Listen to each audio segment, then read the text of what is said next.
Hi అండి, అందరూ ఎలా ఉన్నారు? బాగున్నారా? ఈ వీడియో వచ్చేసి తిరుపతి అండి. ఆద్యకి పుట్టు వెంట్రుకలు తీయించడానికి వెళ్తున్నాము.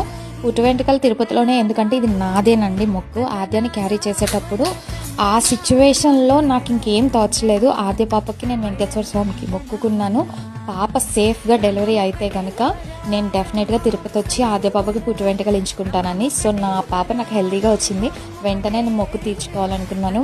మధ్యలో మా మావయ్య గారు చనిపోయారు. సంవత్సరం అయ్యే వరకు కూడా వెళ్ళకూడదు అన్నారు. అందుకని చెప్పి కొంచెం లేట్ అయిందనమాట. వెంటనే ఇంకా సంవత్సరం అవ్వగానే మేము లేట్ చేయకుండా 3rd ఇయర్ రాగానే వెళ్ళిపోయామండి. ఆద్య పాపతో ప్లస్ పాయింట్ ఏంటంటే వాళ్ళ డాడీతో మొత్తం ఫ్యామిలీ మొత్తం వెళ్తే నాకు అస్సలు ప్రాబ్లం ఉండదు. అది వాళ్ళ డాడీనే చూసుకుంటారనమాట. అంత హ్యాపీగా ఉంటుంది. వాళ్ళ డాడీ ఉంటే నాకు రిస్కే ఉండదండి. తర్వాత తిరుపతి వెళ్ళిపోయి గుండు తీయించేసాం. గుండులో ఎంత క్యూట్గా ఉందో చూడండి. చెప్పాను కదా, వాళ్ళ డాడీ ఉంటే ఆద్యతో నాకు అసలు సంబంధమే ఉండదన్నమాట. ఇంకా గుండు గీయించిన తర్వాత ఇంకా రూమ్కి వెళ్ళిపోయి రెస్ట్ తీసుకున్నామండి. నెక్స్ట్ డే ఎక్కడికి వెళ్ళామో చెప్పేస్తాను. Stay tune.